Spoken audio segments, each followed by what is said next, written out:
Welcome back to Good Morning Vail on the patio with Lance Frey, Betteridge Fine Jewelers, talking about, I think this is, you called it your baby, the Panerais. We talk about a lot of different jewelry, a lot of different designers, and we get to focus on the guy stuff too once in a while, right?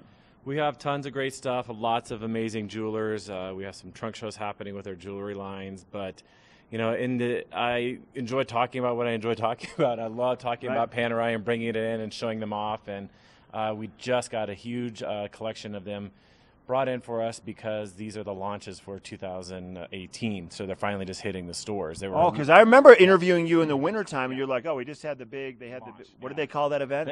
There's two events. There's the SIHH, and then there's the Basel. And those are over in Switzerland, where they introduce these. So now, that was like back in early May, and in March, and so now they're coming into the store. They're starting to come in. So it's kind of exciting to see all these new pieces and what they're about, and so there's some of them. The piece that you're wearing now, is this a new piece or no? This is super old. Okay, this is but it just kind of shows you can't quite see, but like they have that very similar Panerai look aesthetic to them. Absolutely. For sure. This is the most traditional of them all. This is the Luminor 1950 by Panerai, and it is still, you will see, very much, part of their collection, will always be part of their collection. It is their DNA. It is who they are as far as Panerai with the covered crown on this. So it's definitely one of my favorites. This company's been around since 1860. It's out of Florence, Italy. They originally made these pieces for the Italian Navy, and they were much, much larger than you even see them now. And these are probably considered fairly big watches at 44 millimeters. They are big, but back in the day, back in the day where they were 50 to 60 millimeters, so they were monsters. But they were worn, on the wrist, underwater. They had the luminescence with them, and now, roughly in the 1990s, Richemont bought them and then revamped them, brought them, and now really brought them out to the public, and they've done extremely well. And here we have a couple collections of what I think are really some of my favorites. We have this one here. It's the only watch that they're actually doing now on a steel band. So what's the name of that particular model? This is a Luminor 1950. Okay. This one here is the radio mirror. You can kind of see that immediately. The only difference you can probably notice is this one does not have the covered crown. Right. So the crown is the dial.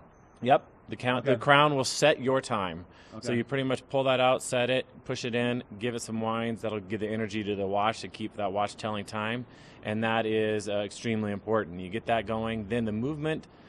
These are actually all automatic movements as well. So by that I mean once you set that thing, you wear it throughout the day, it's automatically winding itself. The movement that you're giving it is giving that piece energy to tell its time. It's got its own little alternator in there, like a car would have an alternator. It has its own little piece flipping around, and some of these have exhibition backs where you can actually see the movement doing all of the work.